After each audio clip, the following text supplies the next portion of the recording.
BIMTEK kita pada malam ini. Jadi kita kembali bergabung lagi, kita kembali mengadakan BIMTEK. Untuk BIMTEK pada periode ini, yaitu mengangkat tema simulasi kertas kerja Excel menyusun KAK dan HPS jasa konsultasi perancangan, pengawasan, dan manajemen konstruksi. Sekali lagi kami ucapkan selamat bergabung untuk Bapak dan Ibu yang baru saja bergabung pada BIMTEK ini. BIMTEK ini dilakukan selama 1 hari atau hari ini.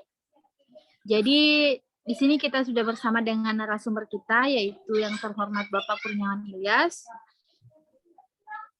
Mungkin untuk mengefisienkan waktu, dengan ini kami persilakan kepada Pak Kurniawan untuk membawakan materi BIMTEK pada hari ini. Silakan Pak. Oke, ya saya share ya. Saya share dulu anunya.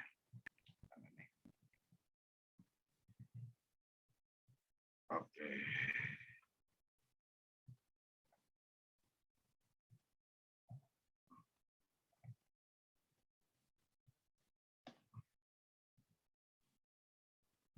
Ya. Oke, sudah. Kelihatan Aziza ya? Ya. Iya Pak, kelihatan. Assalamualaikum warahmatullahi wabarakatuh. Selamat malam. Salam sejahtera untuk kita semua. Kawan-kawan insan pengadaan, insan ahli konstruksi, ahli pengadaan yang berada di ataupun pemerhati yang berada di room Zoom ini. Materi saat ini adalah sharing session. Ingin berbagi pemahaman saya terhadap konsultan pekerjaan konstruksi ya, jasa konsultan pekerjaan konstruksi, jasa konsultansi pekerjaan konstruksi. Yang kita ketahui bahwa jasa konsultansi pekerjaan konstruksi ini dikenal ada tiga jenis atau ada 3 unit pekerjaannya, yaitu jasa konsultansi perancangan konstruksi, jasa konsultansi pengawasan konstruksi, dan jasa konsultansi manajemen konstruksi. Jadi ada 3 ya, ada 3 yang kita ingin coba berbagi terhadap apa sih KAK dan HPS. Ini juga berkaitan dengan audit ya, berkaitan dengan audit juga terhadap pelaksanaan tersebut. Ya. Jadi saya sudah melihat ada beberapa dokumen kontrak, ya dokumen kontrak termasuk juga kertas kerja, termasuk juga perhitungan-perhitungan yang disusun oleh PPK, termasuk juga yang direview oleh Pokja pemilihan. Saya menemukan 99,99% itu adalah temuan pengembalian yang perlu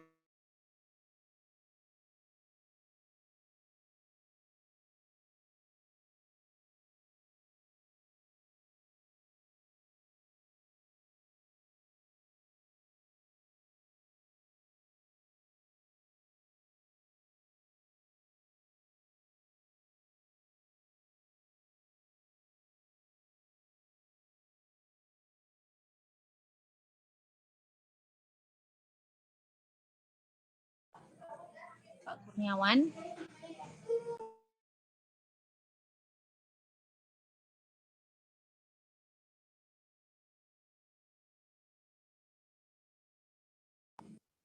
Mohon maaf Pak.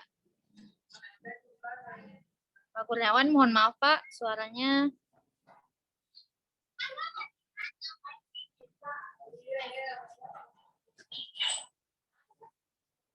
Ya, mohon maaf Bapak dan Ibu, sepertinya jaringan Pak Kurniawan ada gangguan. Mohon maaf Pak, masih ter-unmute. Oke, tujuan saya adalah membagi apa yang saya pahami, mau nanti dikoreksi ya, kita membangun diskusi. Tapi inilah kenyataan yang saya peroleh di lapangan, kontrak-kontrak konsultan jasa konsultansi. Ya. Pertama kita membahas perancangan, ya, perancangan konsultasi perancangan dulu. Nanti saya akan memperlihatkan KAK yang menurut saya ini KAK yang bisa mewakili ataupun juga merujuk pada regulasi, pada ketentuan terhadap penyusunan KAK, terhadap penyusunan HPS itu sendiri. Kita ketahui ada 3 pembahasannya, KAK, jenis kontrak konstruksi apa sih, kontrak konsultan konstruksi, tetas kerjanya, dan tetas kerja harga perkiraan. Saya akan memberikan contoh. Nah, kita ketahui dulu, sebelum kita masuk di KAK, kita harus juga sejak awal bisa menetapkan di rancangan kontrak jasa konsultan perancangan konstruksi ini yang kita ketahui di regulasi di dalam LKPP ya nomor 12 tahun 2001. Kalau untuk gedung ya PUPR 22 2018 ya, bahwa untuk konsultan konstruksi perancangan gedung ini atau perancangan ini dia kontraknya lump-sum. Dia perhitungannya lump-sum. Jadi perhitungan pembayaran dan kontraknya dia merujuk basis lump-sum. Sedangkan untuk jasa konsultan pengawas konstruksi dan jasa konsultan manajemen konstruksi dia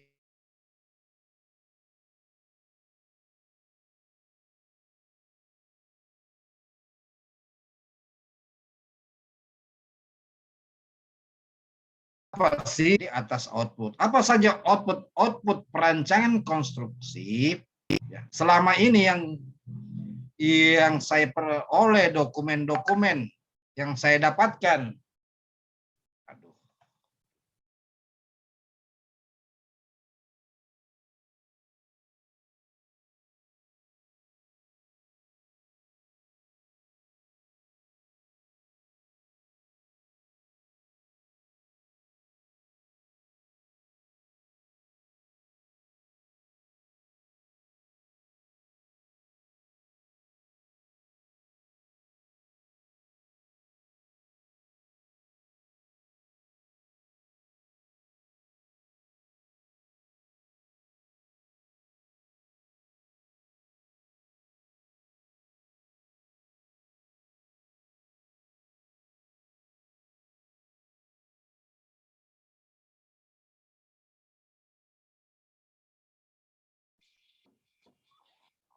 Mohon maaf Pak.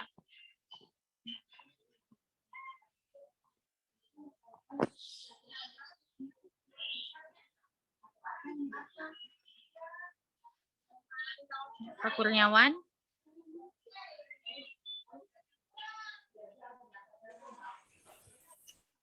Oke, ada pariwara tadi. Jadi kontrak lump-sum ini yang kita lihat produknya. Kalau untuk perancangan tidak hanya untuk gedung ya, kalau untuk perancangan tidak hanya kita meminta DED, kita tidak hanya melihat gambar kerja, kita tidak hanya melihat estimate engineer, kita tidak hanya melihat atau kita tidak hanya meminta atau menghitung dan membayar atas dokumen tersebut. Ya, jadi kita ketahui kalau untuk pekerjaan gedung, karena pekerjaan gedung yang multi uraian pekerjaan yang multi kompleks, tidak hanya pekerjaan struktur, tidak hanya pekerjaan arsitektur, ada pekerjaan elektrikal, ada pekerjaan mekanikal, ada pekerjaan plumbing, ada pekerjaan sanitasi, ada pekerjaan tata lingkungan. Itulah dokumen yang kita harapkan muncul pada saat kita menghitung, menetapkan kontraknya, dan membayar atas pekerjaan tersebut. Dan selama ini kita cuma meminta DED, RKS, EE, dan itu sangat tidak menggambarkan terhadap peraturan PUPR nomor 22 tahun 2018. Gitu. Jadi kita minta outputnya. Jadi saya kasih contoh untuk pekerjaan gitu sendiri. Yang kedua, ruang lingkupnya kemungkinan berubah. Ya. Gedung kita ketahui ya, ruang lingkupnya kan pasti ada pekerjaan struktur. Itu harus tergambar di apa? Di KAK. Ya, KAK harus lengkap dan akurat ya, disertai dengan kebutuhan tenaga ahli. Pembayaran hasil pekerjaan dilakukan berdasarkan capaian tahapan. Setiap tahapan apa? Pra perancangan, pra pengembangan, pra konsepsi, itu tahapan pelaksanaan untuk merancang sebuah pekerjaan konstruksi ya, gedung itu sendiri. Tahapan yang dicantumkan dalam kontrak tanpa rincian biaya personil dan non personil. Jadi di HPS-nya, di KAK-nya, dan di pembayarannya tidak menggambarkan rincian biaya personil dan biaya langsung non personil. Di KAK-nya dan pembayaran perhitungannya dia didasarkan produk setiap keluaran yang sudah ditetapkan. Nah, beda halnya dengan waktu penugasan. Kontraknya berdasarkan personil dan non personil. Artinya pembayarannya, perhitungannya, termasuk juga penyusunan di KAK, termasuk juga hasil dari pekerjaan itu dilihat dari apa? Unsur personil dan unsur non personil. Bagaimana unsur personil melakukan penugasan di lapangan. Bagaimana non personil juga mendukung kegiatan unsur non personil. Jadi hampir semua KAK, HPS semua muncul non personilnya, muncul personilnya. Itu yang harus segera diluruskan, supaya tidak menimbulkan pertanyaan dari teman-teman auditor. Kalau semua muncul, maka akan ditagih berdasarkan akan diminta pertanggungjawaban bagaimana pertanggungjawaban unsur personil dan non personil. Nah, di Lensem ini dia untuk perancangan maupun perencana, untuk perencanaan dan perencanaan konstruksi. Sedangkan waktu penugasan kontraknya dia untuk pengawasan konstruksi dan manajemen konstruksi. Manajemen konstruksi dia berbasis unsur personil dan non personil.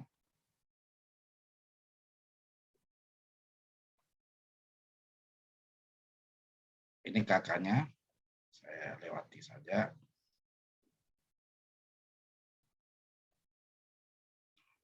Akan ada contoh. Astaga.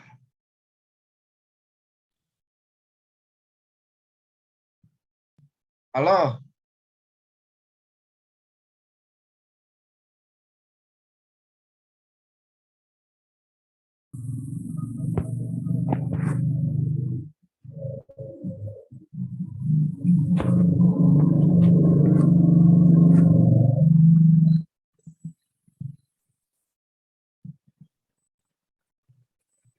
Jadi ini ruang lingkup. Jadi ruang lingkup pekerjaan itu akan tergambar di KK ya.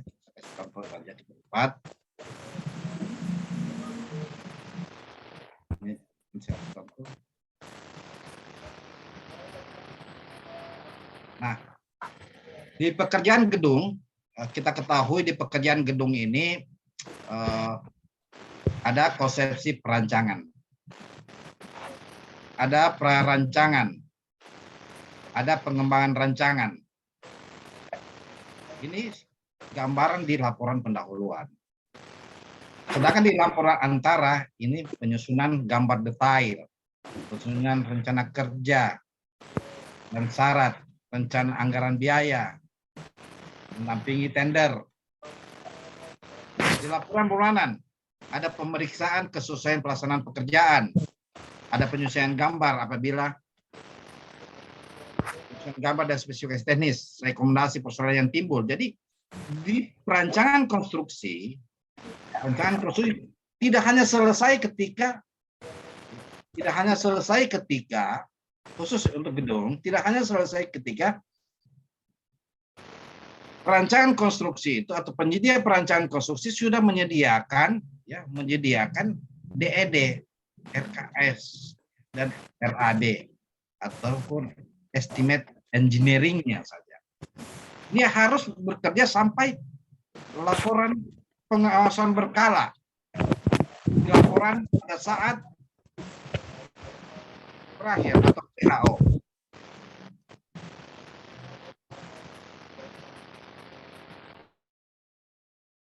Ya, pada saat PHO. Gitu. Jadi untuk perancangan konstruksi gedung ini, dia tidak berhenti pada saat kita menyelesaikan gambar, menyelesaikan RKS, menyelesaikan estimate engineering-nya. Masih ada dokumen yang kita minta, yaitu konsepsi perancangannya, pengembangan rancangannya, itu sendiri. Laporan bulanannya ketika ada pengawasan berkala, ya pengawasan berkala juga ya harus itu melakukan pengawasan, entah dia tiap bulan, tiap 2 bulan, jadi harus tanggung jawabnya. Jadi pembayarannya tidak berdasarkan selesainya pekerjaan tersebut. Ya ada pembayaran pada saat tahapan-tahapan di laporan akhir pekerjaan atau di PHO ada laporan akhir, itu laporan pengawasan berkala. Itu tugasnya juga konsultan perancangan konstruksi. Jadi tidak hanya berkaitan dengan ini.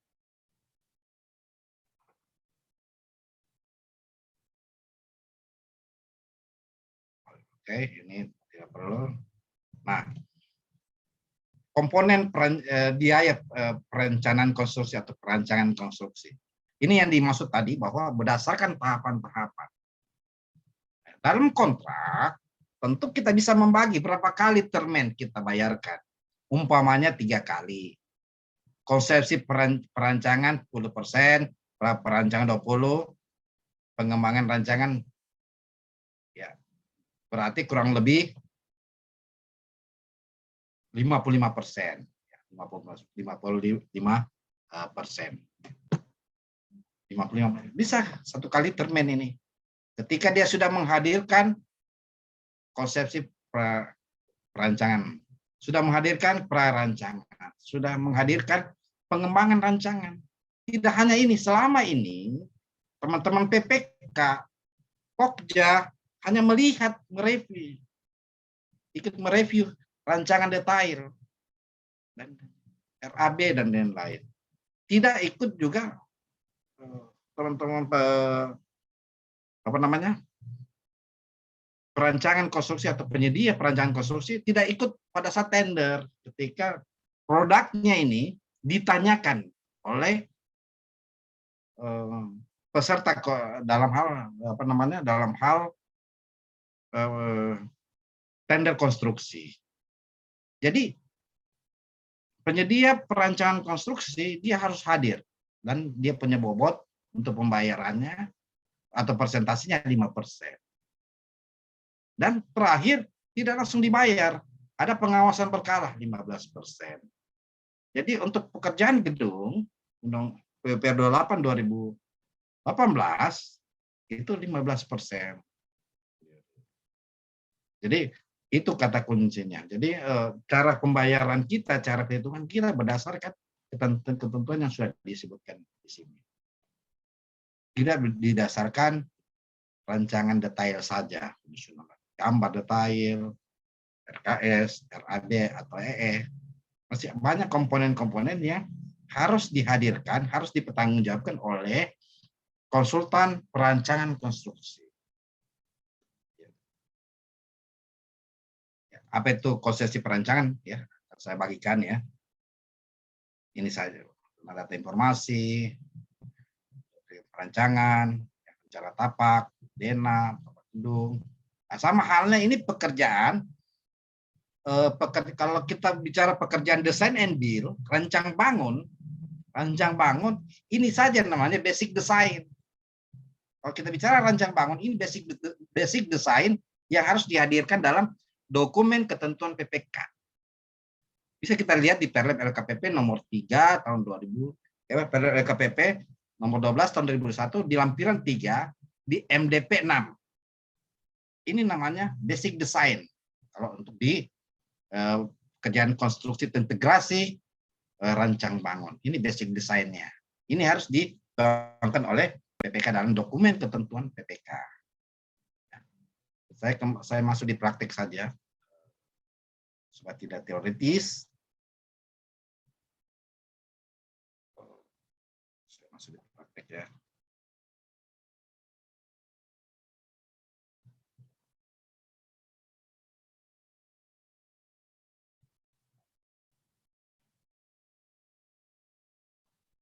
Ini contoh kertas kerja KAK. Ya tentu ya berdasarkan peraturan LKPP nomor 12 tahun 2021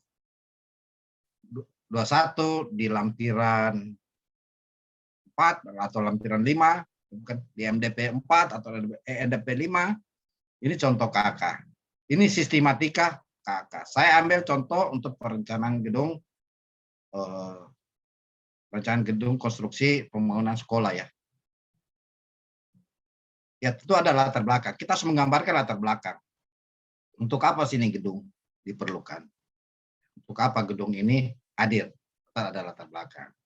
Maksud dan tujuan, sasarannya apa? Lokasi pekerjaannya, sumber anggarannya ya. Jadi sumber pendanaannya ya pasti dari APBD umpamanya. Contoh. Apa saja ya remunerasi tenaga ahli ya atau dari pendukung.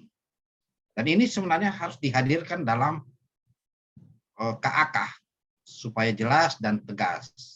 Data dasarnya apa? Ya, data dasarnya mungkin kekurangan ruang kelas baru atau lab apa segala. Jadi harus tergambar juga yang kita ingin rancang gitu data dasarnya.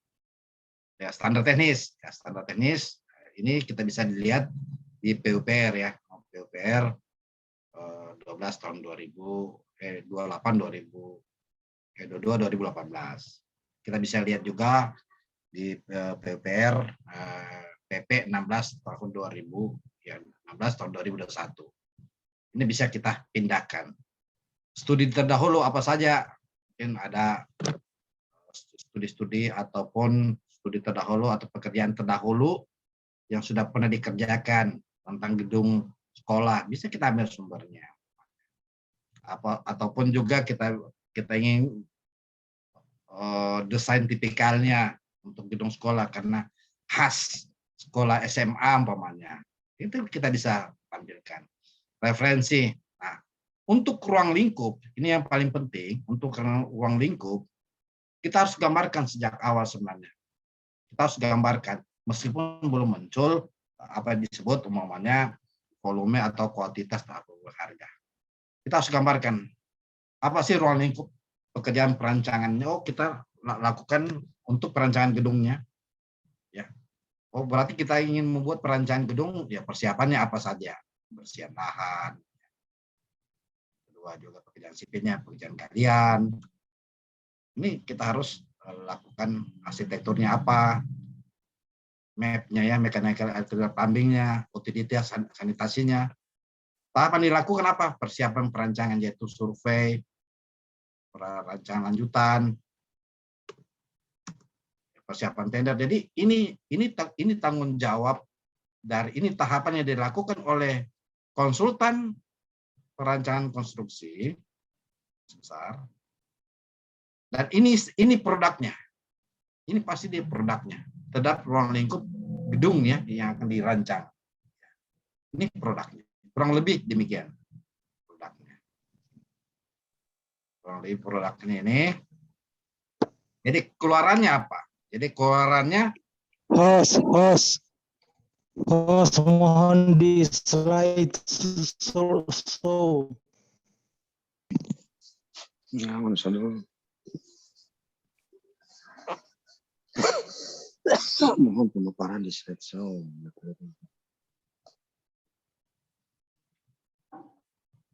Ya, jadi ini contoh keluaran. Jadi yang ditagih nanti oleh auditor, oleh PPK, ketika ada dokumen perancangan, dokumen konsepsi perancangan. Apa saja sih dokumen konsepsi untuk gedung ya?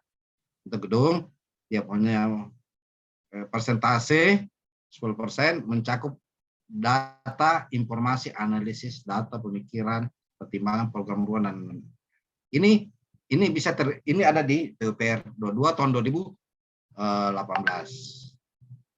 Sama juga dokumen para rancangan bobot diberikan 20%.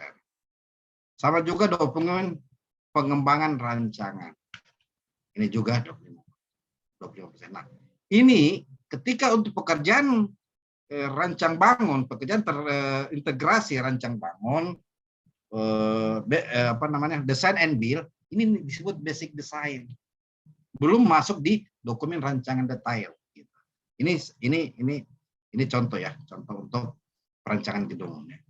Bukan dokumen tentu atau untuk design and build. Jadi habis terakhir ini akan diminta juga. Ini akan diminta. Bikin nah, selama ini PPK, Pokja juga hanya mereview ini. Hanya mereview dokumen rancangan detail. Yaitu gambar detailnya, penyusun RKS-nya, RAB-nya, yang mencakup gambar detail arsitektur ini, volume, kuantitas, dan lain-lain. Padahal tanggung jawab oleh konsultan perancangan konstruksi tidak hanya membuat ini, dia membuat ini, dokumen konsepsi perancangan. Tidak hanya membuat dokumen rancangan detail, dia membuat dokumen pengembangan rancangan, dokumen perancangan. Tidak sampai di situ, ikut mendampingi Pokja pemilihan, ya, mendampingi Pokja pemilihan. Manakala pada saat unwissing ada calon penyedia untuk tender konstruksi bertanya terhadap ya dokumen yang diupload oleh PPK seperti gambar, seperti HPS, seperti RKK, ya. Itu yang jadi pertanyaan. Rancangan kontrak itu didampingi oleh konsultan perancangan konstruksi. Dan ini tidak terjadi gitu. Jadi ini akan menjadi temuan inspektorat, akan temuan auditor kalau di tahapan ini, di dokumen ini tidak dimunculkan atau tidak tampak yang dibuat oleh konsultan perancangan konstruksi. Tidak hanya mendampingi di proses tender, pengawasan berkala. Jadi dokumen pengawasan berkala mana?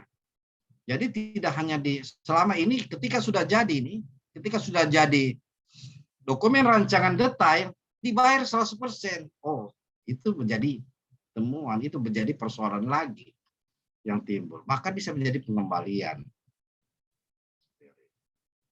Ya, pengawasan berkala ya.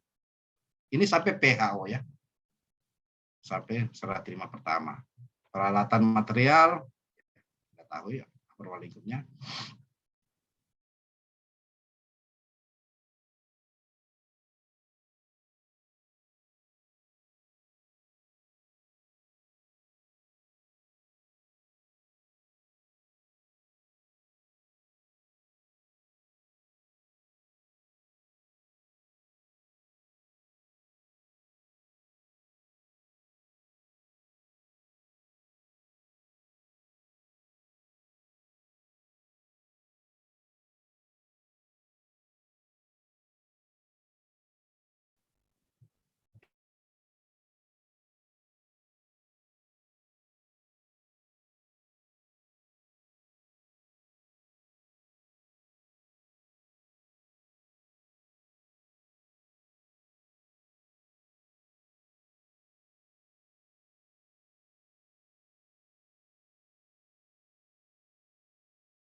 Kita kembali lagi, jaringan tidak memadai. Jadi ini umumnya yang saya lakukan pemeriksaan dokumen kontrak perancangan. Ya, oke. Umumnya PPK mengira-ngira, ya. Umumnya PPK mengira-ngira berapa sih waktu yang dibutuhkan untuk jasa perancangan konstruksi. 2 bulan kah? 3 bulan kah? 4 bulan kah? 5 bulan kah? 10 bulan? Untuk gedung 2 lantai pokoknya, atau gedung 1 lantai. Ini belum ada standarisasi. Untuk itu sebenarnya di contoh KK ini sudah ada standarisasi sebenarnya. Sudah standarisasi untuk menghitung berapa jangka waktu penyelesaian pekerjaan yang dilakukan oleh konsultan perancangan konstruksi gedung sampai terakhir pekerjaan melahirkan rancangan detailnya. Ya, rancangan detailnya. Jadi rancangan detailnya bisa kita perkirakan, ya. Ini hanya contoh dari prakonsepsi, perancangan, pengembangan, rancangan detail, kita bisa menghitung secara perkiraan yang presisinya tidak terlalu jauh, gitu. Sehingga dalam menyusun jangka waktu pelaksanaan akan tidak terbuang habis untuk persoalan menunggu konsultan perancangan ini untuk menyelesaikan. Dan ini akan berkaitan juga dengan biaya yang timbul. Oke, saya berdasarkan riset ya, kuesioner yang sudah diedarkan kepada pihak yang biasa, yang secara kontinu untuk membuat DED, hasil kuesionernya menunjukkan untuk gedung 1 lantai dengan luasan maksimal 500 meter persegi, berapa waktu dibutuhkan untuk menyelesaikan DD-nya? Ternyata hasil risetnya menunjukkan bahwa 8% responden menjawab 1 sampai 3 hari. 50% yang menjawab 4 sampai 7 hari. Jadi ini bisa kita jadikan patokan dan valid datanya dan bisa dipertanggungjawabkan. Karena hasil riset yang diperoleh dari data lapangan. 30 responden menjawab 8 sampai 11 hari. 20 ya, sebanyak 12% menjawab 12 sampai 15 hari. Untuk menyelesaikan perencanaan detail engineering konstruksi untuk bangunan 1 lantai dengan luasan menunjukkan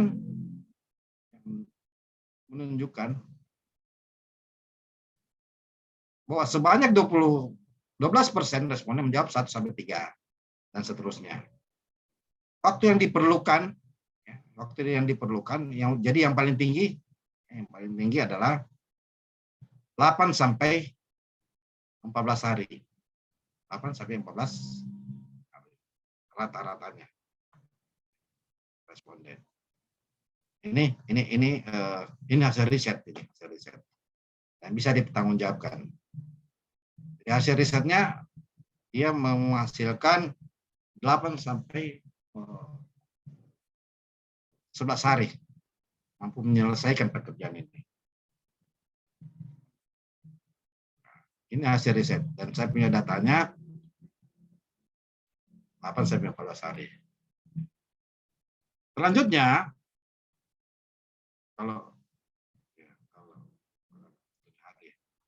ini datanya. Selanjutnya untuk gedung 1 lantai dengan luasan di atas 5.000 meter persegi. Jadi ini untuk pekerjaan yang masih menggunakan mungkin AutoCAD ya. AutoCAD. Kalau yang pekerjaan 4 lantai, pasti menggunakan, ketentuannya kan menggunakan BIM, ya, menggunakan BIM, etaps atau tekla. Ini menggunakan AutoCAD. Kalau gedung 1 lantai dengan luasan di atas 500 meter persegi, ya rata-rata 9 hari. Sama 2 sampai rata-rata yang diperlukan, ya, yang diperlukan.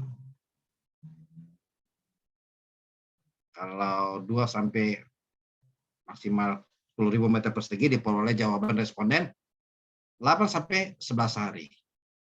Ini yang paling tinggi. Yang paling tinggi. Jadi itu. Nah, cara menyusun, kita kembali lagi, ini KAK. Ini KAK adalah ibarat sumber atau sumbu dari menyusun HPS. Cara menyusun personil. Posisi personil kita harus ketahui, kita harus uraikan ya. Pokoknya S2 arsitektur, bidang perencanaan gedung. Apa saja outputnya?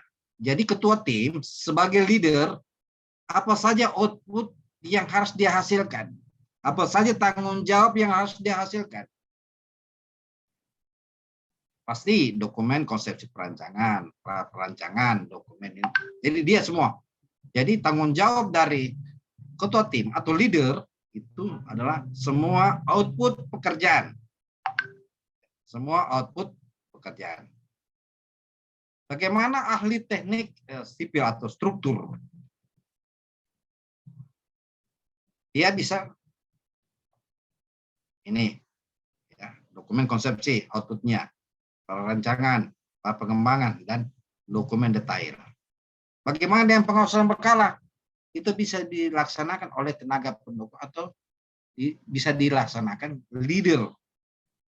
Jadi tidak mungkin pada saat pelaksanaan berkala juga tumpang tindih semua ahli teknik sipil, ahli yang dari arsitektur, termasuk juga ahli arsitektur yang bukan leader atau elektrikal turun untuk pengawasan berkala.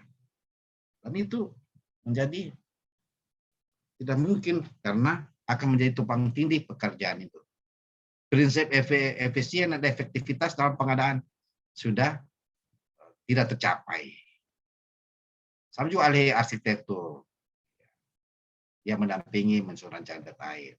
Elektrikal ya tentu pada saat menyusun gambar ya, dokumen pengembangan atau rancangan detail pasti ada masukan-masukan di mana titik-titik lampu, di mana jalur-jalur untuk listrik ya, sendiri. Ahli K3 ya, K3 umumnya. Apa saja K3? K3 tidak masuk di rancangan detail karena dirancang tidak masuk di pra pengembangan atau pra konsepsi. Dia cukup kalau di ahli K3 dia cukup dokumen pengembangan. Di sini muncul ahli K3-nya karena dia ikut bagaimana prinsip K3 dalam dokumen pengembangan termasuk di rancangan detail. Di rancangan detail ini akan menyusun estimate engineering-nya untuk konstruksi gitu. Termasuk juga membantu menyusun RKK, rencana keselamatan konstruksi. Jadi ahli K3, jadi tidak mungkin ahli K3 masuk di rancangan. Itu sudah dia masuk di konsepsi. Sama halnya juga ahli geoteknik kalau pekerjaan lantai misal. Untuk mengukur daya dukung tanah. Ya, jadi rancangan detail saya dia masuk. Karena sudah dikerjakan juga teman-teman ahli teknik. Ini ahli teknik sipil. Struktur. Kalau kita ketahui kan bahwa ahli geoteknik juga pasti sarjana sipil. Tetapi dia lebih banyak expertnya dia masalah tentang daya dukung tanah terhadap beban atas, beban mati umpamanya. Jadi itu harus tergambar dalam output sehingga ketika auditor atau memeriksa pekerjaan tersebut, mana outputnya nih, mana kerjanya yang bersangkutan. Karena dia bukan berdasarkan orang per bulan, bukan orang per jam, bukan orang per hari, orang per output. Orang per output. Jadi penagihannya orang per output. Jadi kita time schedule-nya juga ya, kita buatkan ya perancangan 2 minggu umpamanya. Saya pindah di HPS karena terlalu banyak sekali yang silakan bertanya nanti. Oke.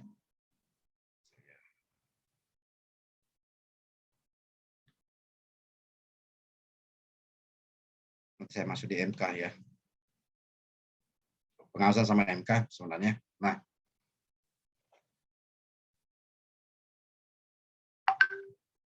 Nah ini sebenarnya yang penting ya, yang penting kertas kerja. Nah ini BOKI, ini yang diupload oleh sebenarnya diupload oleh PPK ya pada saat di dokumen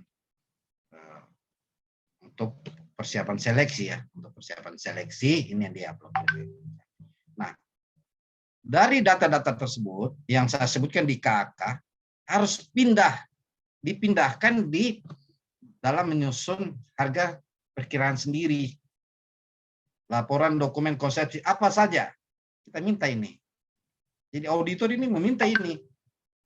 Ini dokumen masuk hasil pengawasan berkala, laporan tendernya bagaimana. Apa satuan keluarannya? Satuan keluarannya dokumen. Tidak mungkin kita minta 5 ya, cukup 1 ataupun diperbanyak.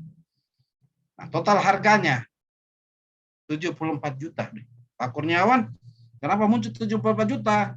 72 juta, 35, 41, 56, dan lain-lain. Kenapa bisa muncul itu? Nah, kita lihat kertas kerjanya. Nah, kertas kerjanya demikian ya. Kerjanya umpamanya biaya pembangunan ya, biaya pembangunan kita kasih gambaran umum bahwa biaya perancangan ini 11% ya. Mana sih perencanaan ya 11%. Karena biaya pembangunannya 2 miliar ya, biaya konstruksinya 2.300.000. Ya, berarti di antara ini ya 10,23 sampai dengan 12,39.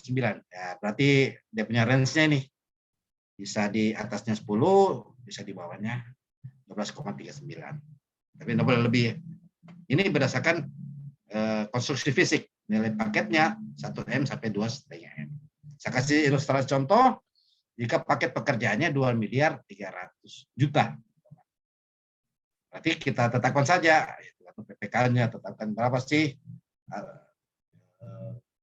yang kita mau berikan kepada konsultan, berarti ya 11% ya, 11%. Ini gambaran pekerjaan. Nah, kertas kerjanya demikian kita hitung. Laporan konsepsi perancangan mencakup data informasi, analisis data, data perkiraan, dan lain-lain. Jadi, nah ini kertas kerja, bukan ini yang jadi bahan perikatan kontrak. Bukan ini jadi bahan ditayangkan di SPSE, orang per bulan, orang per hari, bukan. Dia output. Dia output pekerjaan. Output atau satuan. Ya, bisa satu dokumen kita tulis. Apa? Umpamanya untuk pekerjaan menyusun laporan konsesi perancangan. Siapa sih yang menyusun? Kita bisa hitung. Oh, kita perkirakan waktu berdasarkan data di KK 14 hari umpamanya. 14 hari. Ya, leader, sipil, arsitektur, asisten ahli, ya, surveyor, juru gambar. Umpamanya. Apa saja di belanja langsung non personilnya? Laporan manual OM, operation dan maintenance, peta gambar. Apa saja peralatan kantornya? Printer, scanner, mesin fotokopi, apa saja kendaraannya, roda 2, roda 4, untuk mendukung pekerjaan ini. Jadi pekerjaannya. Saya menghitung 14 hari. 14 hari. Berdasarkan riset tersebut. Nah, untuk pekerjaan menyusun rancangan laporan, para rancangan berapa hari? 7 hari. Siapa saja? Leader, asisten, gambar, dan lain-lain. Apa saja? Sama dokumen. Sama halnya juga. Ya.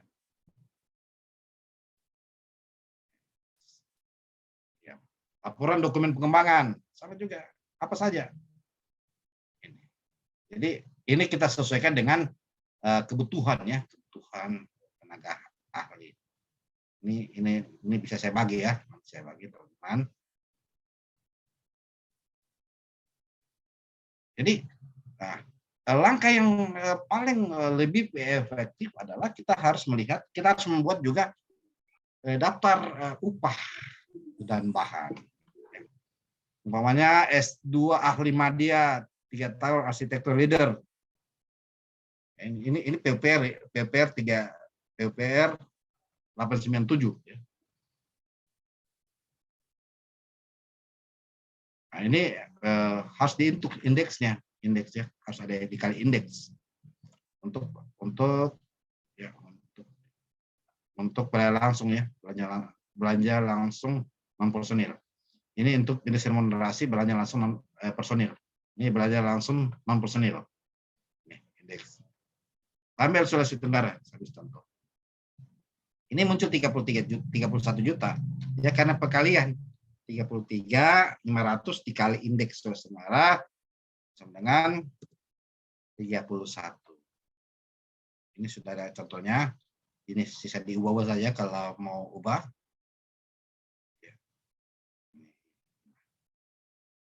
Saya konsultan pengawasan. Cepat-cepat ya, konsultan pengawasan.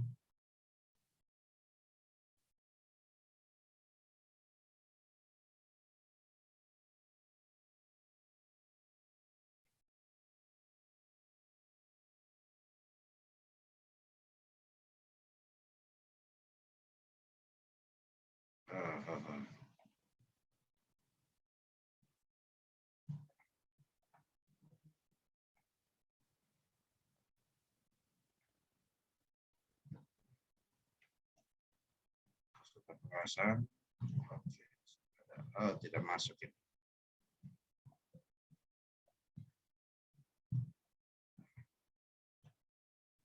Terus konsultan pengawas ya, tidak masuk ini. Oke.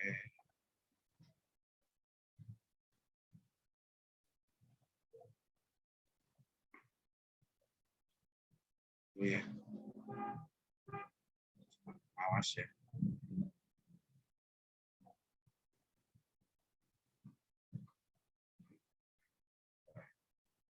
Ada gangguan.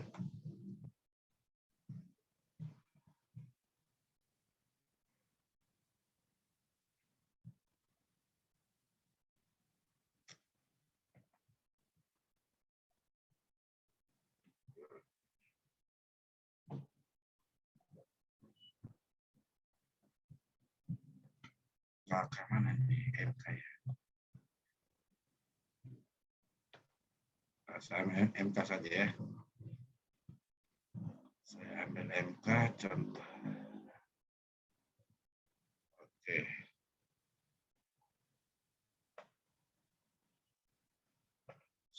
Saya langsung praktek MK ya.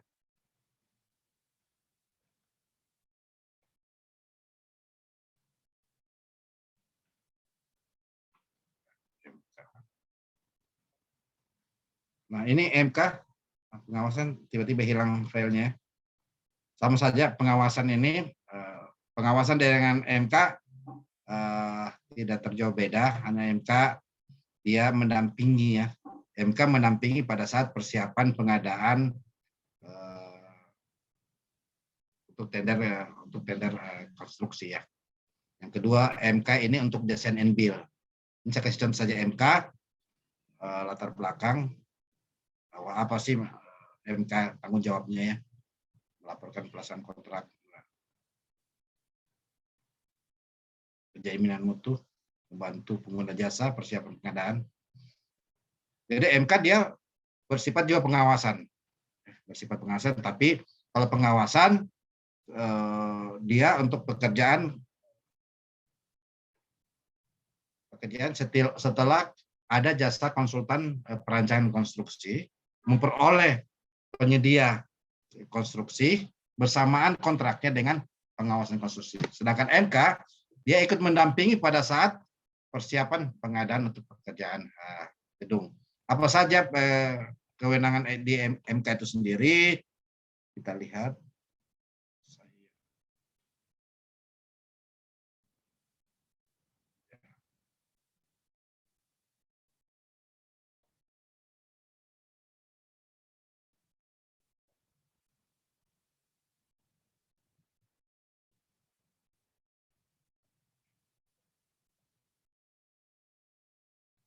MK tidak.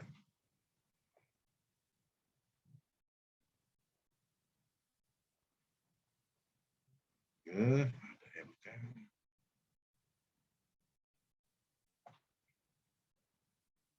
MK ini.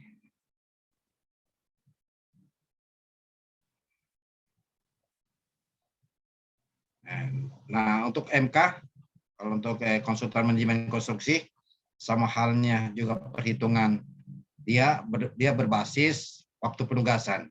Nah, waktu penugasan apa? Harus tergambar pada saat kita menyusun KAK. Apa saja ruang lingkup umpamanya, kewajiban kita harus uraikan ya, apa latar belakangnya untuk pengawasan jasa konsultan manajemen konstruksi. Nah, maksud tujuannya apa? Sama standarnya kewajiban MK apa saja, ini tergambar pelaksanaan tugas dan layanan penyedia MK apa saja. Nah, kita ketahui bahwa penjaminan mutu tugas dari MK mulai dari tahapan persiapan pengadaan, pembantu persiapan dan pelaksanaan pemilihan.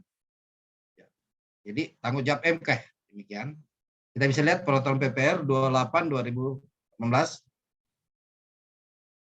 pelaksanaan konstruksi sampai serah terima terakhir. Membantu pengguna jasa dalam proses persiapan pengadaan. Jadi ketika penyedia jasa hendak menyusun rancangan kontrak, menyusun HPS, menyusun KK juga dia ikut membantu, ya, memberikan saran, membantu pengguna jasa melakukan persetujuan dan penolakan perubahan kontrak. Nah, ini fungsinya dari konsultan pengawas sebenarnya. Tapi karena pekerjaan gedung harus di atas 4 lantai, ketika membutuhkan MK ini syaratnya adalah untuk pekerjaan gedung di atas 4 lantai, 4 atau 5, atau di atas 5.000 meter persegi, ya, di atas 5.000 meter persegi.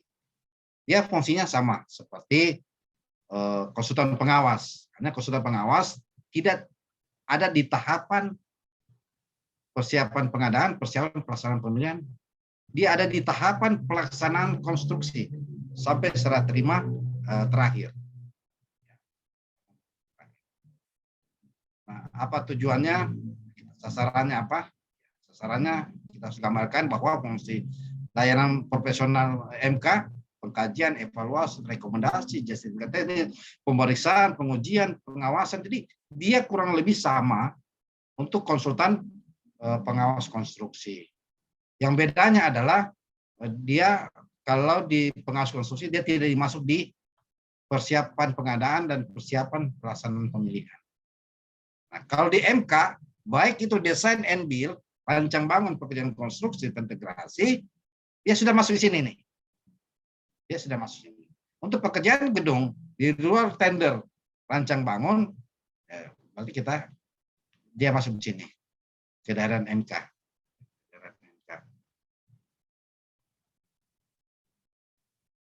Sama Pak Agul lokasinya, MK apa saja untuk gedung ya, dia butuh data dasarnya apa, prarancangan.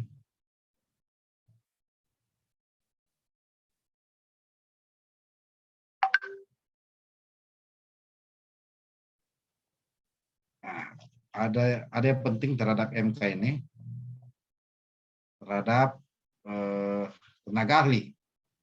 Terhadap tenaga ahli, mana saya punya ini ya. MK juga mengawasi ya, harus tergambar mengawasi pelaksanaan pekerjaan apa, pekerjaan struktur, umpamanya ya, umpamanya di lantai 6 ini, pekerjaan gedung lantai 6, ya pekerjaan struktur bawah, apa saja pekerjaan struktur bawah ya, pekerjaan lapangan, poplang, pagar keliling, fondasi SKKL ya, sarang laba-laba ya, konstruksi sarang laba-laba, pokoknya fondasi, ya dia mengawasi ini, mengawasi.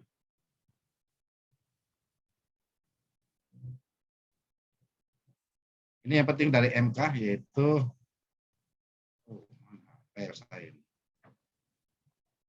tenaga ahlinya. Hilang ya. Oh, hilang. Bukan kayak ini. Itu kita pindahkan di Excel-nya MK. Kenapa hilang ini?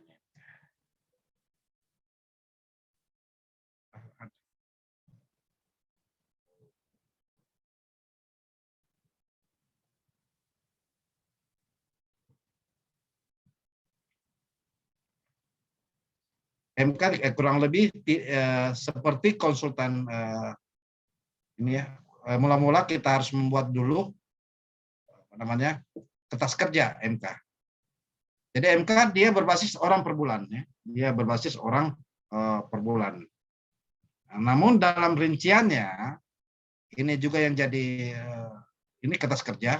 Rinciannya ada di sini. Ini rinciannya. Ini kita buat rincian. Ini kita buat rincian. Ini yang jadi ini yang dimuat oleh PPK rincian biaya langsung non personil, termasuk juga biaya langsung personil, masuk juga biaya langsung non personil. Ini rinciannya. Ya.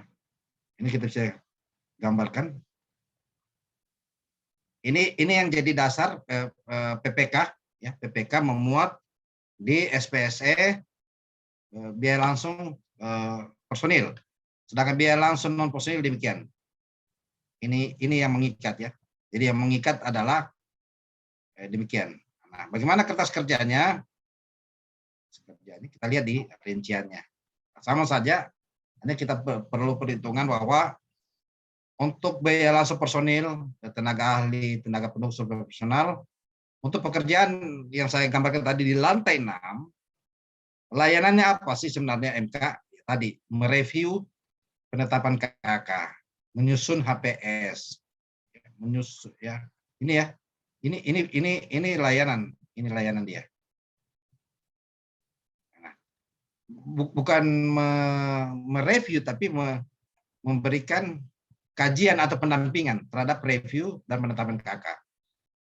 Mengajarkan pendampingan dan evaluasi dan kajian terhadap penyusunan HPS yang dibuat oleh PPK. Penyusunan dan penetapan rancangan kontrak juga. Wamuka membantu Pokja memberikan penjelasan. Seleksi ya, jadi seleksi konsultan perancangan. Pengawasan pelaksanaan konsultan, kontrak konsultan. Nah, ini untuk dalam rangka memperoleh penyedia konsultan perancangan. Ya, konsultan perancangan. Jadi apa saja yang dibutuhkan, siapa saja tenaga ahli, ini kita bisa lihat tata cara perhitungannya. Jadi ini berdasarkan kebutuhan. Ini berdasarkan kebutuhan yang teman-teman kendaki. Ini khusus untuk di perancangan konstruksi.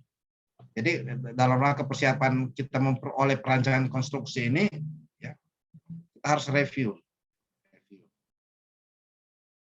penyusunannya. Selanjutnya kalau untuk pekerjaan konstruksinya, untuk persiapan sama tender, baik itu tendernya, persiapan tender, atau kontrak konstruksi ya mereview teknis konsultan. Maaf Pak, slide-nya Pak tidak muncul Pak. Tidak muncul? Iya Pak, dokumennya yang ditampilkan tidak muncul Pak. Tidak bilang-bilang dari tadi saya ngomong. Ya Pak, baru muncul Pak. Jadi ini ya, ini RAB-nya, ini rincian, ini kertas kerja. Ini kertas kerja yang harus disusun oleh PPK. Nah, apa tugasnya peran konsultan? Ini pindahan dari KAK. KAK tadi yang sudah disebutkan. Apa saja layanannya? MK, kajian, evaluasi, dan pendampingan pada persiapan pengadaan jasa konsultan perancangan. Jadi MK ini mendampingi PPK dalam hal persiapan ya pengadaan jasa konsultan perancangan, review dan pada saat review dan penetapan KK, APS dan lain-lain. Waktu Pokja ya dalam hal pembelian penjelasan seleksi jasa konsultan perancangan. Ini tugasnya MK.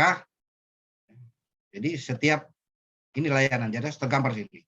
Ini kertas kerja, jadi bukan ini yang mengikat. Jadi bukan ini yang mengikat. Ini cuma contoh dalam bentuk harga, rincian harga, ya, rincian biaya personil dan non personil. Jadi ini cukup rumit. Ya. Selanjutnya, ya, layanan kedua MK sesuai dengan KAK, evaluasi, kajian dan pendampingan terhadap PPK atau KPA. Dalam hal apa? Persiapan pengadaan tender. Ya, dia mendampingi juga pada saat persiapan tendernya. Persiapan tender, ya, reviewnya, waktu Pokja dan lain-lain. Nah, di pelaksanaan konstruksi juga dia layanan pengawasan dia. Jadi MK ini layanan pengawasan. Misalnya pekerjaan struktur bawah tadi, contoh di KK tadi, struktur bawah itu sudah tergambar. Gambar pekerjaan struktur bawahnya. Pekerjaan fondasi konstruksi sarang laba-laba ya. Ini harus diurai apa saja pengawasan MK atau pemisahan dan pengujiannya. Misalnya tadi untuk pekerjaan gedung 6 lantai untuk pekerjaan struktur bawah. Mengawasi dan memeriksa pekerjaan persiapan, pekerjaan fondasi. Pekerjaan lainnya seperti apa saja dia harus awasi. MK ya. Kalau tidak rinci, bisa tidak rinci, tapi setidaknya tergambar apa-apa saja yang dia awasi secara konkret ya, secara konkret. Tidak harus pakai zaman persiapan. Ini sekedar contoh, Apa saja belanja langsung personilnya? Demikian. Nah, semua data-data yang ada di kertas kerja ini pindahlah di ini daftar upah.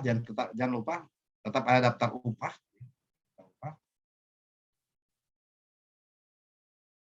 Kita pindahkan juga rincian jam per hari. Jadi tidak semua tenaga ahli, misalnya tenaga Mr. SX ahli manajemen proyek, ya MK.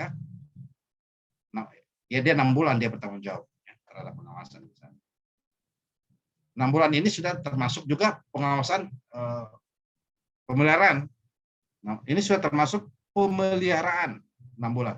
Bagaimana dengan masa pelaksanaan konstruksinya 6 bulan? Ini sudah termasuk pemeliharaan. Olehnya itu perhitungannya dia berdasarkan hari, berdasarkan jam, tidak berdasarkan bulan. Tujuannya apa? Supaya bisa mengcover, leader ini sudah bisa mengcover, ya supaya bisa mengcover untuk masa pemeliharaan. Jadi ketika masa kontrak 6 bulan, baru kita menyusun harga, ya, menyusun harga menjadi 5 bulan, tapi itu mengcover pekerjaan 6 bulan dan pekerjaan pemeliharaannya. Jadi dia berdasarkan waktu penugasan. Untuk itu harus sangat dibutuhkan kecermatan dalam menyusun KAK, dalam menyusun HPS atau kertas kerja konsultan pengawas, khusus pengawas. Karena masa pelaksanaan konstruksi disitulah berlaku juga pengawasannya MK atau konsultan pengawas. Jadi tidak bisa jadi kita dalam kontraknya, dalam biaya RAB-nya 5 bulan bisa terjadi, bisa dimungkinkan 5 bulan, 4 bulan bisa di masa pengawasan di masa pengawasan pelaksanaan konstruksi 6 bulan. Jadi tidak wajib harus 6 bulan. Jadi bukan kewajiban harus 6 bulan. Karena masing-masing tenaga ahli ya di pengawasan atau tenaga ahli personil mempunyai penugasan masing-masing, mempunyai kompetensi masing-masing. Tidak mungkin di pekerjaan mekanikal dia mengawasi di pekerjaan pondasi atau pekerjaan struktur bawah. Ini tidak harus gitu.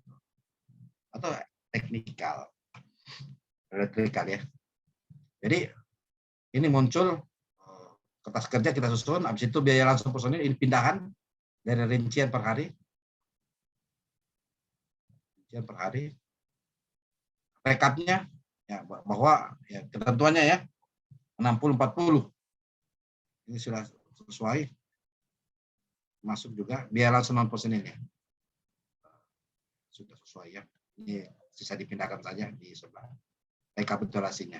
Jadi kurang lebih demikian terhadap PMK. Karena panjang sekali, karena satu hari kita lakukan. Ini sisa di rumus sudah performa dan baik, bisa diganti saja oleh teman-teman. Demikian yang bisa saya sajikan. Mohon maaf lebih dan kurangnya. Lebih baik kita diskusi. Hari ini akan disajikan dengan di file ya di website Konsultan Indonesia. Bila taufiq wal hidayah, wassalamualaikum warahmatullahi wabarakatuh.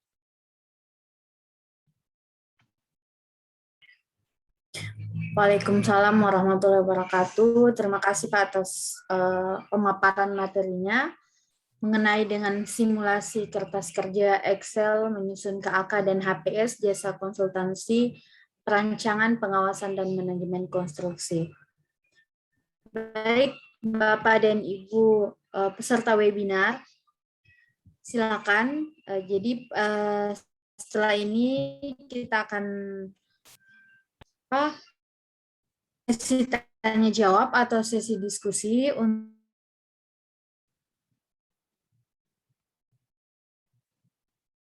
Bapak dan Ibu yang ingin bertanya narasumber kita. Silakan untuk kolom chat, bisa juga raise hand untuk bertanya langsung untuk berkomunikasi dengan Bapak narasumber kita, yaitu Pak Kurniawan. Silakan Bapak dan Ibu peserta ingin bertanya. Silakan Pak Tony. Silakan Pak Tony. Selamat malam Pak. Malam Pak Tony. Ya Pak, izin bertanya Pak. Ya. Pertama terkait kalau kita ingin melaksanakan tender dini Pak, seleksi dini dan juga tender dini. Nah, karena masa pelaksanaan fisiknya itu diperkirakan memakan waktu 10 bulan, kemudian ditambah lagi nanti untuk persiapan dan untuk pemilihan tender itu bisa memakan waktu juga yang sama. Jadi diperkirakan kami akan melaksanakan tender dini. Hanya saya belum tahu Pak, belum ada pengalaman kalau untuk tender dini untuk konsultan perencananya Pak. Berarti kan kita paling tidak kalau dia untuk pekerjaan di bawah 100 mungkin kita bisa melaksanakan pengadaan langsung ya Pak. Ya. Pengadaan langsung. Terlalu untuk pengadaan langsung ini berarti dia sudah, katakanlah kita minta bekerja kan paling tidak 1 tahun sebelumnya ya Pak. Karena kita mau tender dini kan 1 tahun sebelum anggaran. Tapi untuk anggaran nanti pembayaran si konsultan perencana ini kan akan dibayar setelah DPA disahkan tentunya Pak ya. Berarti di tahun berikutnya. Yang jadi pertanyaan saya nih Pak, nanti kira-kira dalam proses pembayaran maupun pertanggungjawaban untuk si konsultan perencana apakah tetap dibuatkan semacam berita acara bahwa sudah dikerjakan tahun sebelumnya atau bagaimana Pak sarannya Pak? Itu satu. Kemudian untuk kedua, untuk tadi yang menarik untuk konsultan MK, Pak. Kan MK tadi membantu dalam proses persiapan ya, Pak. Berarti di sini kita kalau menganggarkan kegiatan ini harusnya gitu menganggarkan MK dulu ya, Pak, sebelum konsultan perencana. Mungkinkah seperti itu? Terima kasih, Pak. Baik, Pak Tony. Jadi tidak boleh mengadakan perikatan kontrak kalau DPA-nya belum disahkan ya. Itu sendiri. Jadi kalau DPA belum disahkan, ada larangan untuk melakukan perikatan kontrak. Jadi kalau terhadap konsultan tersebut, kalau DPA-nya belum disahkan, proses boleh, tapi DPA belum disahkan, akan tidak boleh dilakukan penandatanganan kontrak. Itu ketentuannya. Siapa? Ya, yang kedua, terhadap yang saya sebutkan tadi, keberadaan konsultan MK ini dalam persiapan perancangan konstruksi. Itu ada syaratnya, Pak. Syaratnya adalah satu, dia harus pakai gedung di atas 4 lantai, 4 atau 5 ya, saya pastinya itu. Yang kedua, luasannya 5.000 meter atau gedung khusus atau gedung tentu. Jadi itu syarat-syarat yang harus dipenuhi ketika konsultan MK lebih dulu dihadirkan ketimbang konsultan perencana atau perancangan.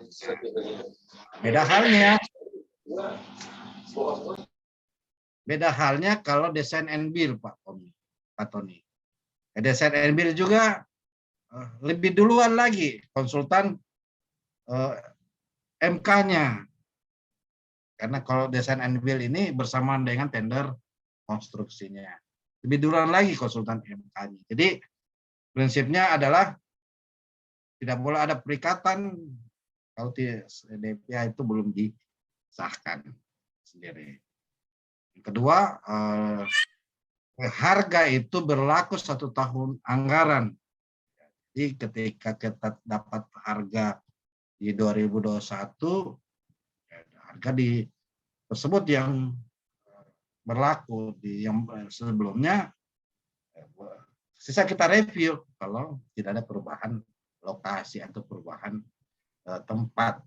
Ya. Kalau cuma harga bisa kita review berdasarkan harga terkini. Demikian Pak Tony. Mungkin maksudnya gini Pak, ada rencana untuk tender dininya itu di bulan Desember tahun 2021 gitu ya Pak? Iya. Nah, karena ini konsultan perencananya pengadaan langsung di bawah 100, artinya si konsultan perencana memang sedang katakanlah di approach lah gitu untuk membantu pengerjaan tender dini ini Pak. Jadi setelah KUA PPAS nanti disahkan dulu kan gitu ya untuk tender ini. Nah, hanya nanti untuk proses pembayarannya, nah kami ingin bertanya dari Pak Miawan di sini sebagai salah satu pakar, baiknya gimana nanti Pak? Pembayarannya tentu tetap menunggu DPA ya, katakan di Januari. Nah kami berasumsi dengan tender itu dimulai penayangan Desember, kami Januari, katakan fisiknya paling tidak entah pertengahan atau akhir Januari sudah mendapatkan calon pemenang fisik lah gitu. Nah sedangkan si perencana ini kan sudah membantu kita di sebelumnya, hanya untuk pembayaran nanti kan mungkin di DPS setelah disahkan. Kami hanya bertanya terkait proses pertanggungjawabannya itu apakah boleh dibuatkan semacam berita acara pekerjaan tahun lalu ataukah tetap dibuat pekerjaan reviewnya itu di tahun berjalan gitu Pak. Terima kasih Pak. Iya, dalam rangka membantu umpamanya PPK atau KPA mempersiapkan juga tender ini untuk pekerjaan konstruksi karena memang dibutuhkan umpamanya perancangan, pengembangan, desain detailnya, di mana paket pekerjaan itu pengadaan langsung di bawah 100 juta, bagaimana jika tahun depan dibayarkan? Bisa saja dibuatkan namanya kontrak bersyarat, ya, apabila tersedia anggarannya akan dibayarkan. Pertanyaannya kemudian, apakah mau? Ya kalau dia mau, nanti harus ada penjaminan, ya, harus ada penjaminan dari PA-nya ataupun TAPD-nya bahwa tahun depan di Januari 2022 akan dibayarkan. Nah, itu namanya kontrak bersyarat. Tapi intinya disahkan dulu DPA untuk apa namanya? Untuk konsultan perencana. Ya, konsultan disahkan dulu kontrak bersyarat dan bunyi kontraknya, kontrak ini berlaku efektif 1 Januari. Nah, kan gitu. Apalagi kalau sudah mau disahkan, sudah ada anggaran di tahun 2 Januari dibayarkan, boleh. Bisa kontrak bersyarat, bisa disebutkan dalam salah satu khusus kontraknya, disebut kontrak ini berlaku efektif 2 Januari. Ya, gitu, boleh saja, tidak apa-apa, Pak. Oh gitu. Baik Pak, terima kasih Pak. Baik, terima kasih.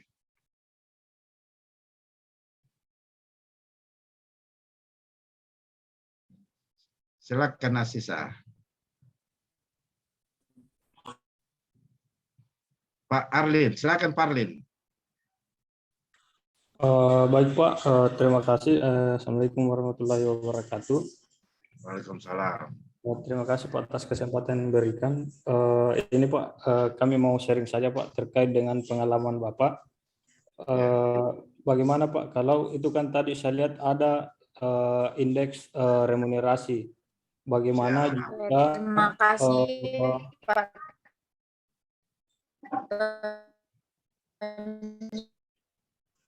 Oke, silakan Pak Arlin. Bagaimana Pak, kalau ini kan di tempat kami itu, di SSA kami itu perencanaan dan pengawasan itu tidak sesuai dengan remunerasi. Apakah dalam hal ini pengawasan Pak? Apakah dapat dalam penugasan setiap personil menghitung harian Pak? Jadi penugasannya hanya harian bukan bulanan. Jadi dia dalam satu pekerjaan itu dia ditentukan waktunya turun Pak, bukan 1 bulan karena terkait dengan remunerasi tadi Pak. Kemudian yang kedua, bagaimana pengalaman Bapak di tempat Bapak untuk satu personil berapa paket Pak dapat dikerjakan Pak ya, pada paket yang bersamaan, dalam hal ini perencanaan dan pengawasan. Mungkin itu saja Pak, terima kasih. Assalamualaikum warahmatullahi wabarakatuh. Ya, waalaikumsalam Pak Arlin. Ya, jadi ini kan di daerah saya ini di Kendari, ada Pak Sumetro di sini. Memang SSA ini tidak sesuai dengan FMPPR 890. Ya. Mana di SSA kita jauh lebih rendah ya dari FMPPR 897. Ya, pertanyaannya bisa tidak jadi rujukan? Ya bisa saja. Ini bergantung kemampuan daerah terhadap membayar tenaga ahli itu sendiri. Yang kedua, indeks juga sudah ditetapkan di SSA itu sendiri. Jadi tidak ada masalah berdasarkan SSA. Yang selanjutnya, kertas kerja yang saya contohkan tadi ini adalah orang per hari ada. Jadi tidak semua pekerjaan khusus untuk, ya, saya kasih contoh. Kalau perancangan sih tadi sudah clear ya, dia berdasarkan output. Ini untuk pengawasan dan MK. Untuk pengawasan yang harus tiap hari itu Pak Arlin, itu inspektur, pengawas lapangan. Sedangkan tenaga ahli atau tenaga pendukung atau super profesional tidak harus tiap hari. Dia bisa kita atur berdasarkan KAK yang kita sudah tetapkan. Baru kita pindahkan ke HPS tersebut, Pak. Jadi bisa per hari. Pertanyaan kemudian, kalau bagaimana kalau rendah? Bagaimana dengan pengawasan atau MK? Bisa per hari, bisa per jam, Pak. Yang harus full itu adalah inspektur. yaitu tenaga pendukung. Ya, kalau asisten ahli atau subprofesional ya tidak harus tiap hari, apalagi tenaga ahli, Pak. Jadi makanya dalam pelaksanaan kontrak misalnya 6 bulan, kenapa dalam RAB-nya 5 bulan?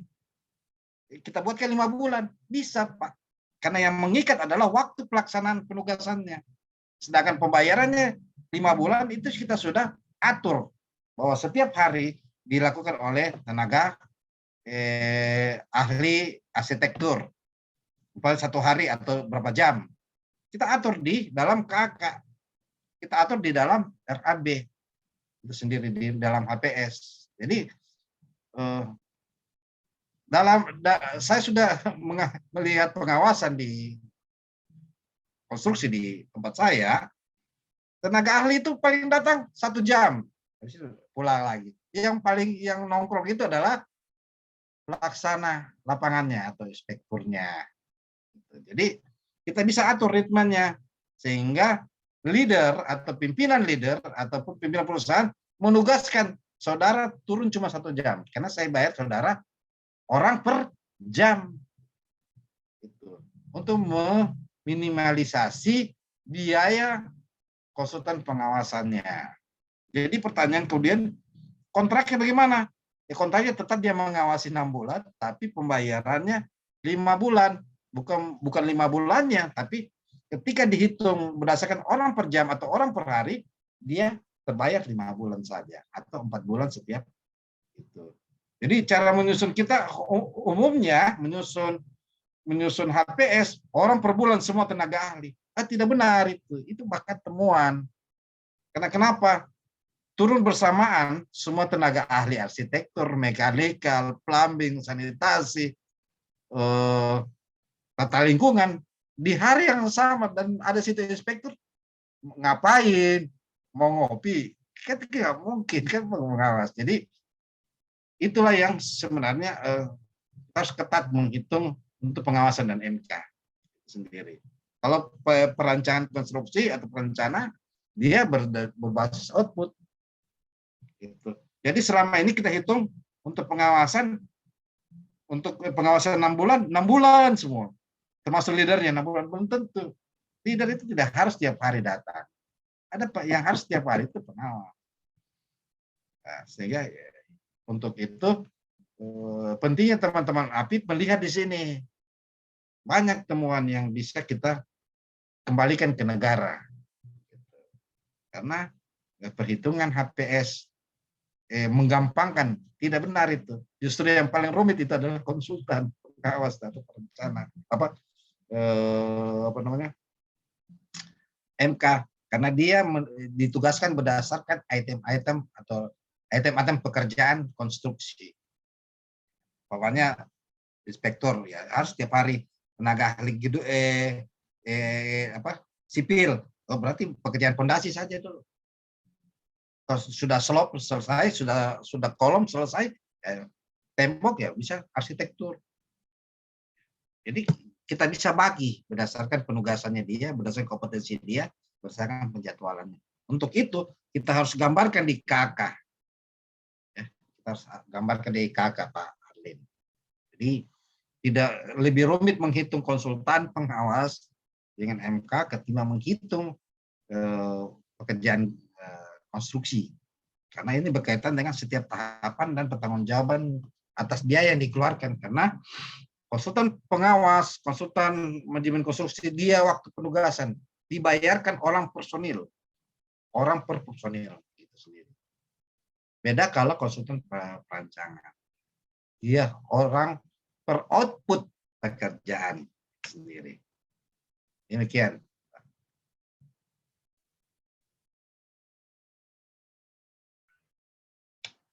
Ya, bagaimana Pak Arlin? Cukup, Pak?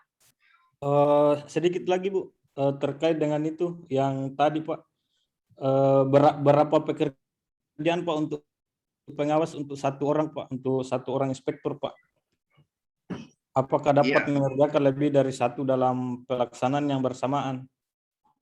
Ya, tidak. Jadi tenaga ahli ini diklarifikasi Ya, kalau dia tenaga ahli leader di tempat ini, di tempat 3 ya, kan paling 3 ya. Dikualifikasi kalau dia tidak tumpang tindih penugasannya, yang kedua juga lokasinya masih dekat. Nah, kalau tidak ditetapkan 1, yang lainnya digantikan atau apa namanya tidak diberi nilai pada saat tendurnya. Dikualifikasi dulu Pak. Apakah jadwal pelaksanaan saudara di tempat lain bagaimana? Oh saya bersama, kita bisa tentukan, saudara tidak bisa. Nah, saudara harus mengawas di tempat pekerjaan A. Di sisi lain di hari yang sama saudara mengawas di tempat A, bagaimana bisa saudara lakukan? Jadi dilakukan kualifikasi. Sebenarnya ketentuannya kalau untuk pengawasan ya kita lihat jadwal pengawasannya yang dibuat oleh tenaga ahli itu sendiri jadwalnya. Jadi kita kualifikasi ke situ Pak Arlin. Kalau dia tumpang tindih dan bisa mobilisasi di suatu tempat dan waktu tertentu secara rasional bisa kita terima. Kalau tidak, berarti ditentukan 1 saja tenaga ahli. Kalau tetap dimuat sebagai tenaga ahli, berarti kita nilai 0 dalam evaluasinya nanti. Demikian.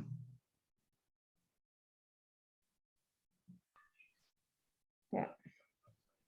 Bagaimana Pak Arlin? Ya, baik, cukup. Iya, baik. Terima kasih, Pak. Selanjutnya, Pak, untuk Bapak dan Ibu selanjutnya yang ingin bertanya, berdiskusi bersama dengan Pak Kurniawan, narasumber silakan untuk raise hand. Namun di sini sudah ada pertanyaan dari Pak Yordi di kolom chat. Pak, bagaimana kalau dalam paket jalan jembatan, apakah implementasinya sama dengan proyek konstruksi gedung? Kebetulan saya MK jalan dan lagi menyusun perencanaan tender untuk tahun depan. Iya, baik. MK yang diatur dalam saat ini sebenarnya yang saya di PUPR 22 2018 ini MK gedung ya, MK gedung itu sendiri. Jadi mengatur tentang gedung. Nah, ketentuan MK di jenis pekerjaan konstruksi lainnya saya belum melihat ada peran MK. Tapi kalau untuk pekerjaan yang sifatnya gedung ini diatur oleh PUPR 28 2018 itu tentang luasannya gedung itu sendiri. Nah, kalau ke pekerjaan desain and build, rancang bangun, ya pekerjaan integrasi memang ada 2 pilihan, tim teknis atau tenaga ahli atau MK, manajemen konstruksi. Jadi itu ketentuannya Pak. Jadi kalau Bapak mau apakah paket jembatan sama MK gedung itu sendiri, yang saya lihat yang ada ketentuannya saja. Itu yang memerlukan MK, yaitu pekerjaan gedung. Karena pekerjaan gedung itu Pak sangat berbeda dari pekerjaan jembatan. Jauh lebih kompleks pekerjaan gedung. Sehingga dibutuhkan MK dalam memperkuat PPK, ya, termasuk juga dalam hal pengawasan. Termasuk juga memilih perencana atau perancangan konstruksi. Jadi MK fungsinya di gedung ini, karena gedung ini sangat kompleks, dibutuhkan multi jenis pekerjaannya, jenis item pekerjaannya, maka PUPR menyebutkan untuk pekerjaan gedung sendiri, untuk rumah atau gedung negara khusus atau gedung negara tidak sederhana, termasuk juga dan luasannya Pak, dengan luasannya. Demikian. Jadi kalau untuk pekerjaan gedung memang harus ada MK ya, untuk memastikan konsultan perancangan atau perencanaan konstruksi yang baik, untuk memastikan penyedia jasa yang baik, termasuk juga pelaksanaan konstruksinya nanti sampai serah terima. Terima kasih. Iya, baik. Terima kasih Pak Yordi. Semoga bisa membantu Pak Yordi. Selanjutnya Bapak dan Ibu, silakan untuk yang masih ada yang ingin ditanyakan dengan narasumber kita mengenai dengan materi yang tadi. Selanjutnya Pak, di sini ada pertanyaan dari Pak Insinyur Nurdin Malik. Mohon bertanya Pak, tugas IE dan quantity dalam administrasi kontraktor. Ya, apa ya?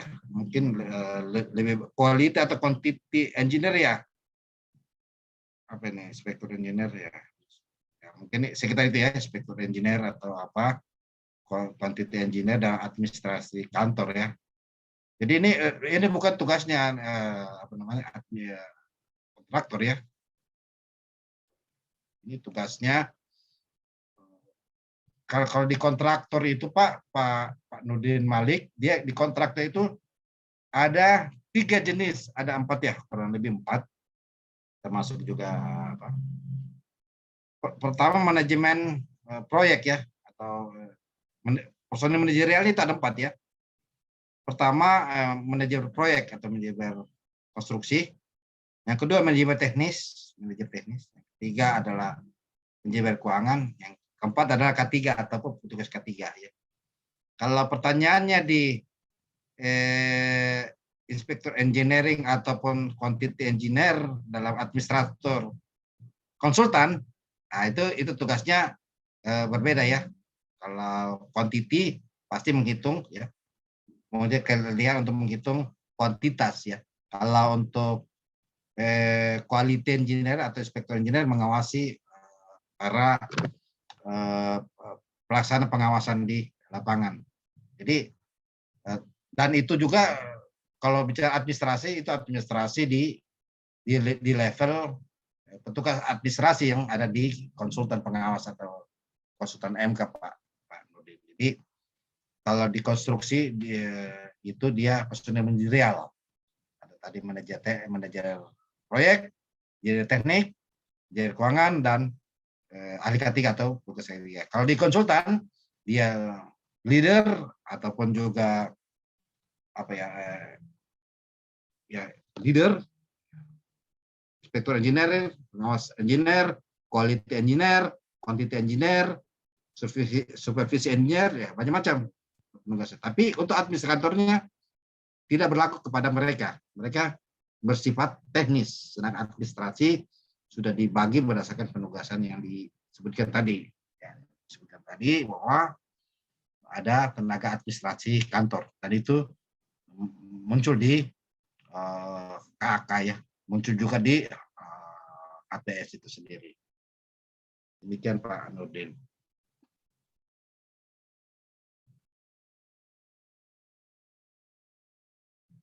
Ya, demikian Pak Nurdin, semoga bisa membantu Pak. Selanjutnya Pak, oke, ini dari Ibu Anita, bisa minta contoh file dan KK. Oke, jadi Ibu Anita dan seluruh peserta yang lainnya, ini untuk KAK apa nih? record materinya, Beda ya. KAK dan HPS pekerjaan. Kalau untuk konsultan itu KAK ya. Berarti konsultan ya Bu ya, Bu Anita. Bukan kalau KAK itu konsultan, kalau untuk konstruksi itu SPTEK ya. Silakan nanti disampaikan. Iya, ya. Ya, nanti Bu, kertas kerjanya akan di-share di website juga nanti.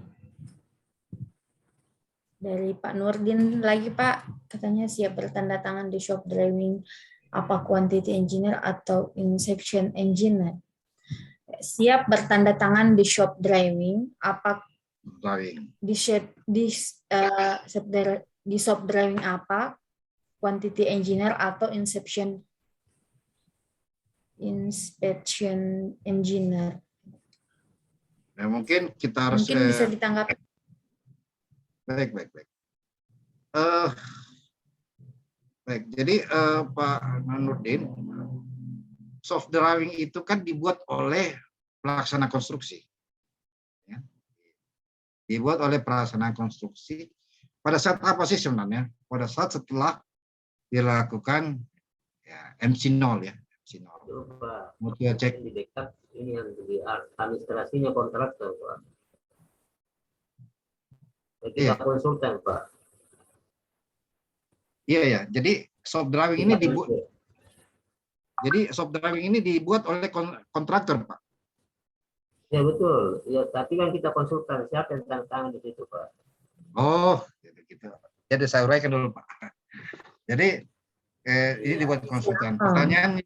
Pertanyaan apakah dibuat oleh inspeksi engineer atau dibuat oleh quantity engineer? Mungkin Pak Nurdin, ya. Bukan mungkin dibuat, Pak Nurdin, bukan di dibuat. tanda tangan ya, di tanda tangan. Tanda tangan saja, Pak. Yang bertanya. Jadi kita bisa lihat di SE PUPR itu tahun 2019 fungsi konsultan pengawas, quantity engineer atau inspeksi engineer. Ya. Nah, di situ tergambar. Yang menghitung adalah quantity, Pak, yang tanda tangan, Pak. Ya, yang inspeksi. Demikian. Demikian, Pak, karena dia menghitung kuantitasnya setelah hasil.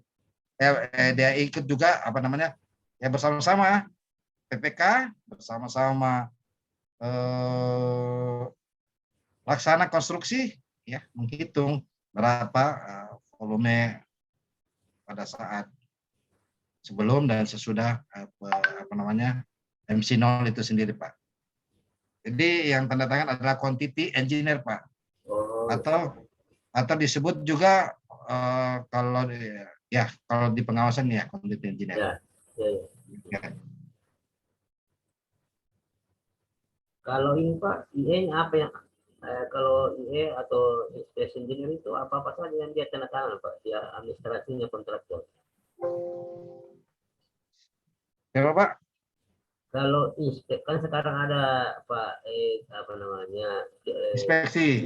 Iya, inspeksi engineer. Nah, dia apa saja dia tanda tangan di administrasinya kontraktor, Pak. Kata kanan. Ya. Inspeksi engineer ini kan dia melakukan inspeksi ya terhadap pelaksanaan pekerjaan para engineer, Pak. Ya. Jadi dia melaksanakan pelaksanaan pekerjaan engineer. Nah, kalau untuk berkaitan dengan perhitungan kuantitas, tentu yang ditantangkan oleh quantity engineer. Kalau tentang mutu, pasti tentang quality engineer. Nah, terhadap dokumen yang dituangkan kedua engineer ini antara quality termasuk juga inspeksi, termasuk juga inspektur di pelaksanaan lapangan, ya di bawah pengawasan oleh inspeksi engineer-nya, Pak, inspektur engineer-nya, untuk memastikan bahwa benar tidak prosedur yang dilakukan oleh quantity atau quality engineer termasuk inspekturnya di lapangan berjalan sesuai hal tersebut. Nah, pertanyaannya kemudian, bagaimana dengan set engineer-nya? Nah, yang bertanggung jawab atas keseluruhan, ya atas keseluruhan dokumen adalah set engineer-nya, Pak, SE-nya, Pak. Jadi tidak ada dokumen yang ditandatangani engineer, Pak. Iya, dia berdasarkan pengawasan yang dilakukan terhadap dokumen-dokumen yang dari quantity atau quality, Pak, engineer atau inspeksinya, Pak. Jadi tidak ada dokumen dari tantangan. Yang bertanggung jawab atas seluruh dokumen pengawasannya itu pasti set engineer-nya, Pak, leader-nya. Iya. Bisa satu lagi, Pak. Silakan, Pak Nurdin. Ini, Pak. Sekarang ini kan kita tangani ada 3 segmen, Pak. 1 ruas tapi 3 segmen, 3 juga inspektor, Pak. 3 juga inspektor, tapi 1 ruas, 3 segmen, 3 inspektor juga. Di laporan harian itu apa diperbolehkan 3 inspektor tanda tangan, Pak? Yang masing-masing segmen. Kan kontraknya tidak berbunyi segmen. Bisa saja, Pak, 3 inspektur tanda tangan berdasarkan per segmen pekerjaan pengawasannya di penugasan. Segmen 1, segmen 2, segmen 3. Kalau inspektur 1 di penugasan di segmen 1 berarti di segmen 1, Pak. Ya, kalau betul. di segmen 2 jadi berdasarkan penugasan yang diberikan oleh leader atau pimpinan perusahaan.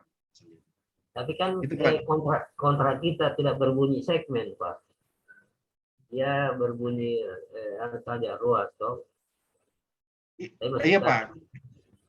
Karena yang akan bayar nanti, Pak, yang akan bayar itu pimpinan perusahaan, Pak, terhadap ini inspektur, Pak.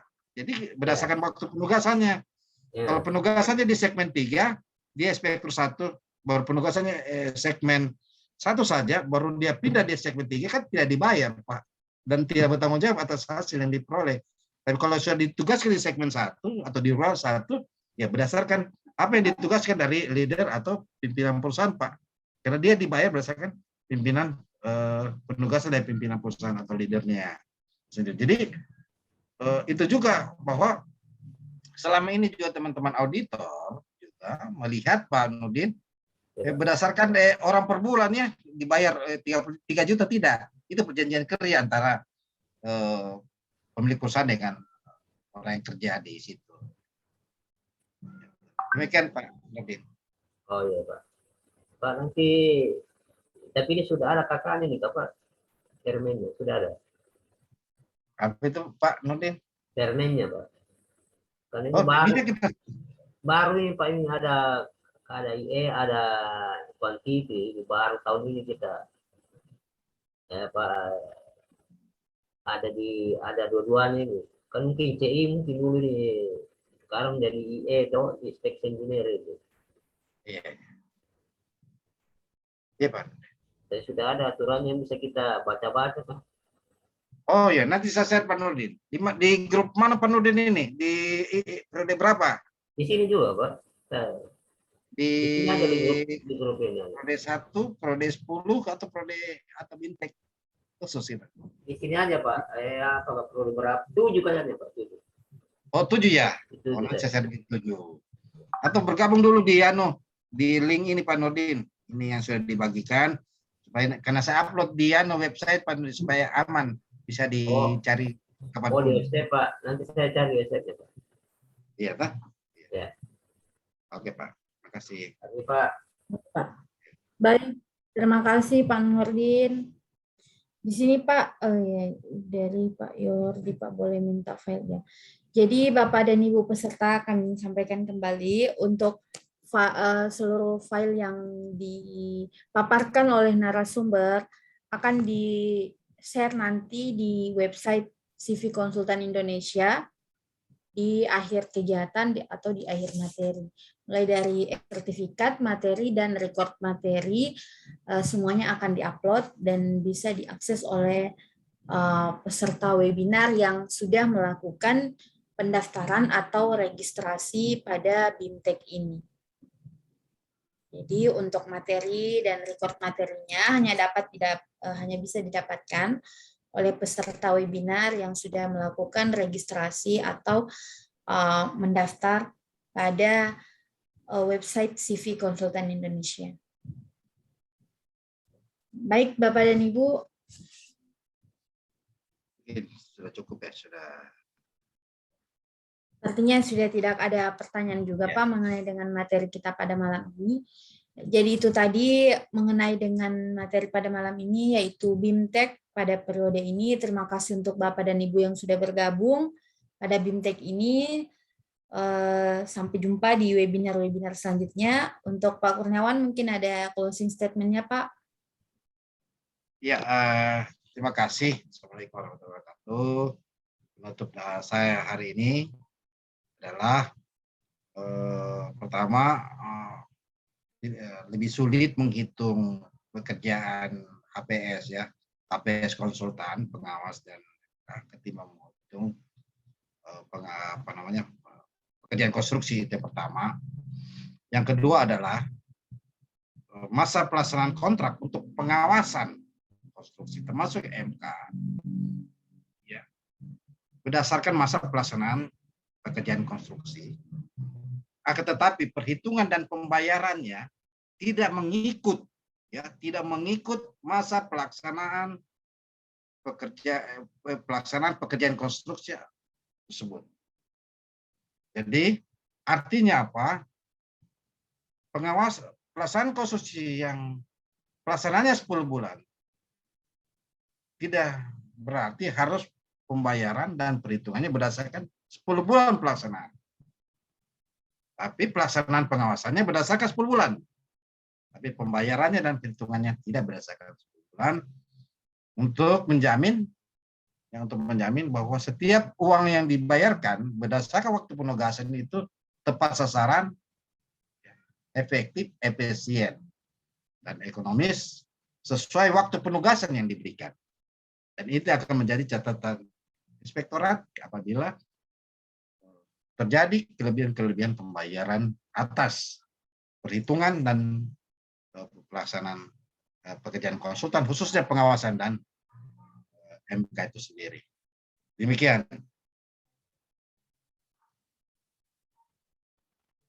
Baik, terima kasih Pak atas closing statement-nya pada materi ini, yaitu materi simulasi kertas kerja Excel menyusun KAK dan HPS jasa konsultansi, perancangan, pengawasan, dan manajemen konstruksi.